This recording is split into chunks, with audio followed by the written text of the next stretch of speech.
Hello guys, welcome to my YouTube channel. मैं हूं गणेश। तो चलिए बात करेंगे हम निफ्टी की और बैंक निफ्टी की। देखेंगे लास्ट टाइम हम कहाँ छोड़कर गए थे, इतने दिनों में क्या हुआ है और अब आने वाले दिनों में क्या होने की पॉसिबिलिटीज है। तो पहले हम बात करते हैं कैंडलस्टिक चार्ट की। तो कैंडलस्टिक चार्ट पे अगर डेली चार्ट पे अगर हम बात करें तो देखिए यहाँ पर एक बहुत ही बड़ा सपोर्ट हमें यहाँ पर दिखाई दिया था। ये वाला एक सपोर्ट एरिया है जिसमें डेफिनेटली मार्केट ने यहाँ से सपोर्ट लिया है। और अभी जो है ट्रेंड एक्चुअल में अगर हम बात करें तो इतने बड़े कंसोलिडेशन के बाद में 10-15 दिन के कंसोलिडेशन के बाद में एक ट्रेंड को रिज्यूम किया है अपसाइड की। और ये अभी हमें यहाँ से क्लियरली कैंडलस्टिक के बेसिस पे डेली चार्ट पर दिखाई दे रहा है। एक हायर हाई फॉर्मेशन कैंडलस्टिक का हमें यहाँ से अभी बनता हुआ दिखाई दे रहा है। 17,800 का एक एरिया जो है वो एक सपोर्ट एरिया। यहाँ पर देखिए ये जो डोजीज बनी, सॉरी, जो ये जो एक यहाँ पर ये नीचे से जो प्रेस सेलिंग, यहाँ से सेलिंग तो आई हर बार आप देखिए, बट यहाँ से फिर बाइंग प्रेशर आया जिससे कि इसके कारण की कि ये जो लाइनिंग सी बनी हुई है ये बता रही है कि यहाँ पर थोड़ा सा एक बाइंग इमर्ज होने की कोशिश हो रही थी। और वहां पर बाइंग इमर्ज होने के बाद में उसका एक फॉलो अप भी थोड़ा सा आया हुआ है यहाँ पर मार्केट में। तो अभी यहाँ पर कैंडलस्टिक के बेसिस पे, प्राइस एक्शन के बेसिस पे मार्केट में अभी हमें टिप्स में बाई करना चाहिए, ना कि शॉर्ट करना चाहिए। अब हम बात कर लेते हैं कि हमने क्या बात करी थी और क्या हुआ है इतने टाइम में और अब क्या होने की पॉसिबिलिटी और क्या स्लाइटली थोड़े से चेंजेस आए हैं, मार्केट ने किस तरह से अपने पैटर्न को चेंज किया है, उसके बारे में हम बात करेंगे। तो डेली चार्ट पर अगर हम बात करें तो इस तरह का फॉर्मेशन अभी हमें यहाँ पर दिखाई दे रहा है। हमने बात करी थी कि यहाँ पर मार्केट मार्केट एक डायमेट्रिक फॉर्मेशन बना रहा है। उस केस में हमने बात करी थी कि अगर ये पूरा कंप्लीट करता है यहाँ पर पूरे पैटर्न को, 7 लेग पैटर्न कंप्लीट करता है तो मार्केट यहाँ पर 17,500 से लेकर 17,300 तक के एरिया में नीचे में अप्रोच कर सकता है। बट मार्केट ने अपनी प्राइस एक्शन के साथ उसे कंफर्म नहीं किया और अपने पैटर्न को थोड़ा सा स्लाइटली चेंज किया है। तो उसके बारे में हम बात करेंगे कि क्या स्लाइटली चेंजेस अभी हुए हैं मार्केट में। तो डेली चार्ट पर अभी हमने ये बात करी है कि मार्केट में डिप में अभी आपको बाई करना है। अभी हम नियो वेव के बेसिस पे भी बात करेंगे कि एक्चुअल में क्या हमारा चेंजिंग पॉइंट होना चाहिए, किस पॉइंट के नीचे हमें मार्केट में लॉन्ग नहीं रहना है, किस पॉइंट के ऊपर हमें मार्केट में डिप्स में बाई करना है। तो उन सारी चीजों की अभी हम बात करते हैं। तो चलिए बढ़ते हैं हम आगे वीडियो में और हम बात करते हैं अब नियो वेव के बेसिस पे। अब नियो वेव के बेसिस पे अगर हम बात करें यहाँ पर, तो यहाँ से मैं इसे ये कर देता हूँ क्लियर।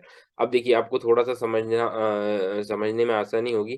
देखिए यहाँ पर हमने बात करी थी कुछ लेवल्स की। यहाँ पर हमने बात करी थी कि A B C D E F और G फॉर्मेशन बनाएगा मार्केट। इस तरह से 7 लेग पैटर्न बनाएगा। उसके बाद में फिर मार्केट यहाँ से उन लेवलों की हमने बात करी थी कि 17,500 से लेकर 17,300 तक के एरियो में मार्केट अप्रोच कर सकता है।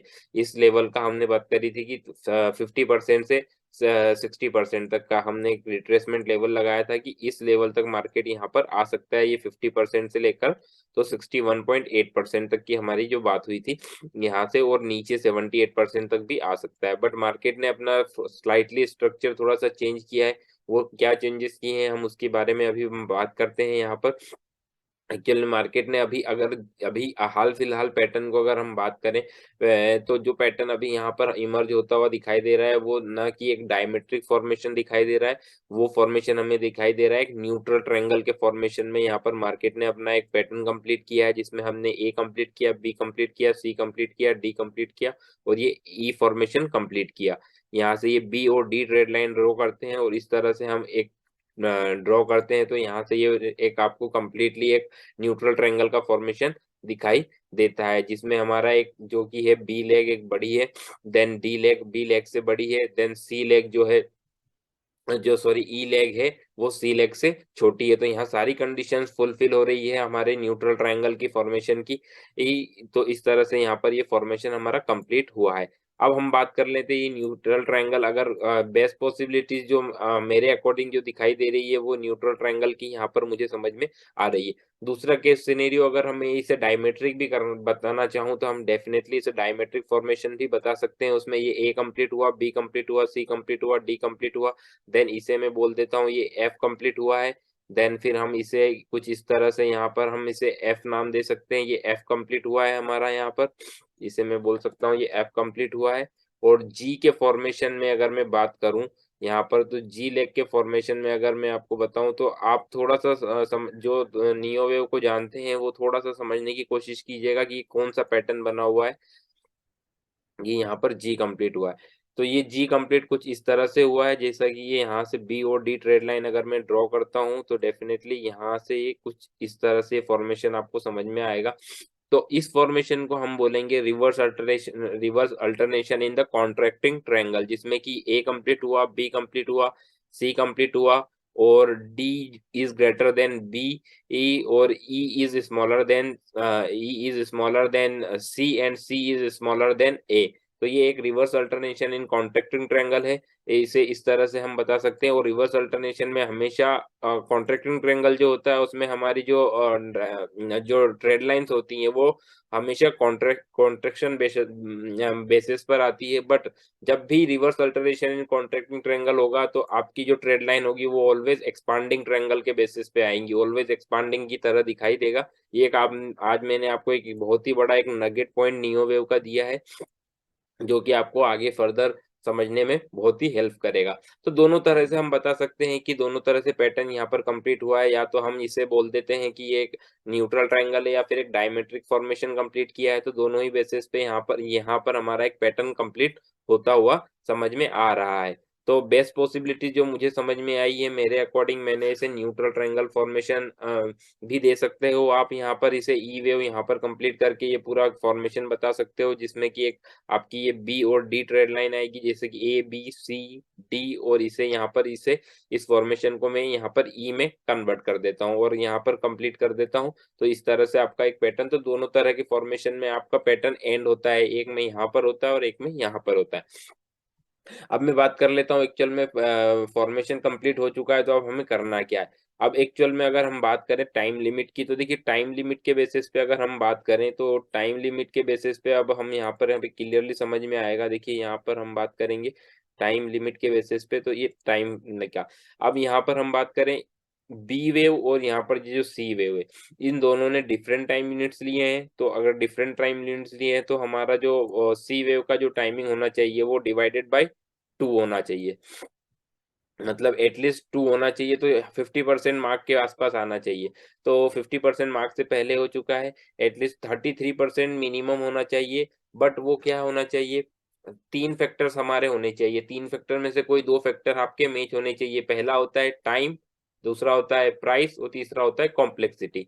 तो अब यहाँ पर मिनिमम प्राइस तो हमारा नहीं मिला सॉरी मिनिमम टाइम तो अचीव नहीं किया, 33% का हमारा 0.33% नहीं किया, but according to the price definitely price के बेसिस पे 38.2% यहाँ पर हमारा बी वेव का आ चुका है, डेफिनेटली आ चुका है। और अकॉर्डिंग टू द कॉम्प्लेक्सिटी तो कॉम्प्लेक्सिटी में ये भी पॉली वेव में है और ये स्ट्रक्चर भी पॉली वेव में है, तो यहाँ पर हमारी मिनिमम कंडीशन जो है वो फुलफिल हो चुकी है। तो हम ये नहीं बोल सकते कि पैटर्न हमारा यहाँ पर टर्मिनेट नहीं हुआ है, डेफिनेटली हम ये बोल सकते हैं कि हमारा पैटर्न यहाँ पर टर्मिनेट हो चुका है।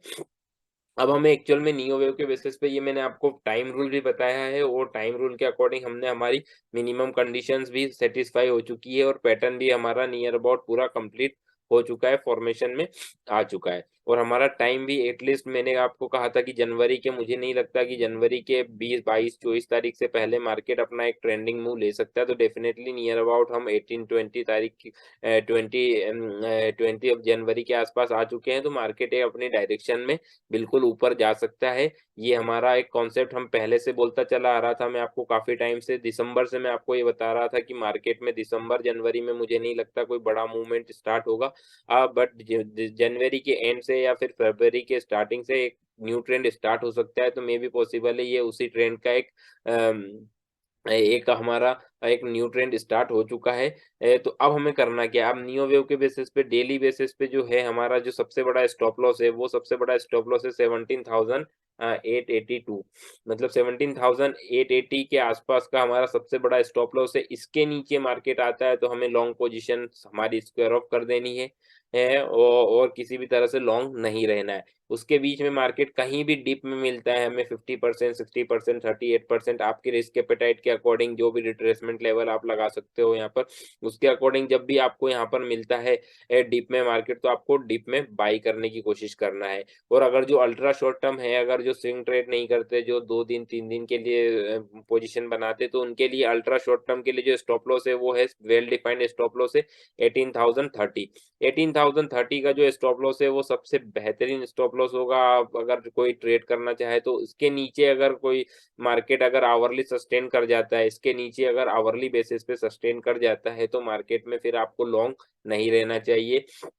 मार्केट इसके ऊपर फिर जाता है आवरली बेसिस पे, डेफिनेटली फिर आप उसमें लॉन्ग कर सकते हैं। बट अगर आपको लॉन्ग करना है तो आपको ये स्टॉप लॉस आपको माइंड में रखना होगा, और इस स्टॉप लॉस के वैसे 18,030 का जो पॉइंट है, इसी पॉइंट को आपको स्टॉप लॉस मान के आप डिप में आपको बाई करने की कोशिश करना है। और अल्टीमेट आपका अगर कोई स्विंग करना चाहता है तो उसके लिए full and final stop loss होगा 17,880 का। इसके नीचे की क्लोजिंग आवरली बेसिस पे मार्केट में किसी भी वजह से आपको फिर लॉन्ग नहीं रहना है। अब डीप में आपको यहाँ पर मार्केट में बाई करना है, यही नियोवेव भी सजेस्ट कर रही है और यही प्राइस एक्शन भी सजेस्ट कर रहा है। और जो pattern formation, possible pattern formation जो है, वो मैंने आपको यहाँ पर अपना क्लियर फॉर्मेशन बता दिया है कि यहाँ पर अगर डायमेट्रिक है तो यहाँ कंप्लीट हो रहा है, और अगर हमारा अगर न्यूट्रल ट्रायंगल है तो भी वो यहीं पर कंप्लीट हो रहा है। दोनों पॉसिबिलिटी मैंने आपको बता दी है। अभी मार्केट में हमें डिप में बाय ही करना है। और सेम स्ट्रक्चर की बात करूँ अगर, तो बैंक निफ्टी में भी सेम स्ट्रक्चर ही बना हुआ है। हम बैंक निफ्टी की भी बात कर लेते हैं। तो बैंक निफ्टी में किस तरह का फॉर्मेशन है। एक्चुअली थोड़ा-सा आज मेरा तबीयत थोड़ा खराब हो रहा है पिछले 2-4 दिनों से, इस वजह से मैं आपको टाइम पर अपडेट नहीं कर पाया। बट डेफ़िनेटली मेरा आपसे वादा रहा है हमेशा कि जब भी कोई मार्केट में बड़ा रिवर्सल आएगा, डेफ़िनेटली मैं आपको इन्फॉर्म करूँगा। तो उसी के अकॉर्डिंग मैंने आज ये वीडियो बनाया है कि मार्केट थोड़ा-सा अपना बिहेवियर चेंज कर रहा है, तो उसके अकॉर्डिंग ही हमें यहाँ पर अपने डिसीज़न लेने हैं। अब यहाँ पर अगर हम बात करें तो डेफ़िनेटली अगर यहाँ पर निफ्टी थोड़ा-सा ज़्यादा बुलिश दिखाई दे रहा है। अब बैंक निफ्टी में हमारा जो स्टॉप लॉस होना चाहिए, वो स्टॉप लॉस होना चाहिए 41,850। 41,850 का हमारा स्टॉप लॉस होना चाहिए। सॉरी, अगर इससे छोटा स्टॉप लॉस अगर आपको चाहिए, तो छोटे स्टॉप लॉस के लिए हमें फिर छोटे टाइम फ्रेम पे आना पड़ेगा। उसके लिए मुझे इसे 75 मिनट के टाइम फ्रेम पे शिफ्ट करना पड़ेगा नियोवेव के बेसिस पे। डेफ़िनेटली अब शिफ्ट ये जो पॉइंट है, इस पॉइंट को आप शिफ्ट कर सकते हैं इस पॉइंट पर। 42,100 42,100 का आपको स्टॉप लॉस रखना है। इसके बेसिस पे, इसके नीचे अगर आवरली बेसिस पे हमें क्लोजिंग मिलती है, तो हमें यहाँ पर लॉन्ग से हमारे एग्ज़िट कर जाना है। अदरवाइज़ आप को डिप में मार्केट को बाय ही करना है, बैंक निफ्टी को भी डिप में बाय करना है, और किसी भी वजह से अभी मार्केट में आपको शॉर्ट नहीं करना चाहिए, लॉन्ग करना चाहिए। और लॉन्ग के लिए अब आपका रिस्क एपेटाइट के अकॉर्डिंग और रिस्क टू रिवॉर्ड रेशियो को मेंटेन करते हुए, और डिप में किस तरह से आप बाय करते हैं, उसको ध्यान में रखते हुए आपको यहाँ पर सारी चीज़ों को ध्यान में रखते हुए ही ट्रेड करना चाहिए। बट अभी यहाँ पर मुझे लगता है कि थोड़ा-सा ट्रेंड चेंज हो चुका है अपसाइड की साइड में, और प्राइस एक्शन भी यही बता रहा है और नियोवेव कॉन्सेप्ट भी यही बता रहा है कि मार्केट में प्राइस एक्शन के साथ में ही हमें काम करना चाहिए, और नियोवेव के बेसिस पे भी यहाँ पर हमें एक अब मूव मिल चुका है। अब हम यहाँ पर या अगली वीडियो में हम बात करेंगे कि इस मूव को हम किस तरह से काउंट कर सकते हैं और किस तरह से हम इसकी लेवलिंग करेंगे, वो हम नेक्स्ट मूव में नेक्स्ट वीडियो में डिस्कस करेंगे। मुझे अब बताने के लिए, आज बात करने के लिए तो बहुत कुछ है, बहुत कुछ था। एक्चुअल में मुझे टाइम कॉन्सेप्ट की भी रिगार्डिंग बात करनी थी, बट वीडियो बहुत लेंथी हो जाएगा, इस वजह से हम नेक्स्ट वीडियो में इसके रिगार्डिंग बात करेंगे। टाइम साइकिल की भी हम बात करेंगे नेक्स्ट वीडियो में, तो हमारे साथ बने रहिए। और नेक्स्ट वीडियो में हम बहुत सारे कॉन्सेप्ट के बारे में बात करेंगे, नियो वेव के और टाइम साइकिल के। तो तब तक के लिए धन्यवाद, और ट्रेड थोड़ा ध्यान से करें, और स्टॉप लॉसेस को अपने बिल्कुल मेंटेन करके चलें। अगर स्टॉप लॉस एक बार कट जाता है तो डेफिनेटली, एक बार अगर आपका स्टॉप लॉस आ रहा है तो डेफिनेटली उसे लेकर बाहर हो जाएँ, थोड़ा-सा वेट करें, मार्केट को थोड़ा-सा क्लियर करने दें और उसके बाद फिर वापस से अगर अपनी आपकी डायरेक्शन में मार्केट जा रहा है तो डेफिनेटली वापस से आप उसे ले लें। 10, 20, 50 पॉइंट, 100 पॉइंट ऊपर नीचे हो जाएगा, एक बार स्टॉप लॉस हिट हो जाएगा, कोई दिक्कत नहीं है। बट डायरेक्शन क्लियर हो जाएगी आपको, तो आप एक बड़े मूव को प्रेडिक्ट करने में और बड़े मूव को कैप्चर करने के लिए बिल्कुल तैयार रहेंगे। तो थोड़ा-सा संभल कर ट्रेड करें। आने वाले दिनों में आपको मार्केट ट्रेंडिंग मूव दिखाने के लिए तैयार हो सकता है, तो बड़े ट्रेंड के लिए आप बिल्कुल तैयार रहें और अपने आप को बिल्कुल तैयार रखें। और रिस्क को आपको हमेशा मैनेज करना है, आपको रिस्क टू रिवॉर्ड रेशियो आपको हमेशा ध्यान में रखना है। तो मिलते हैं नेक्स्ट वीडियो में, till then bye bye, take care.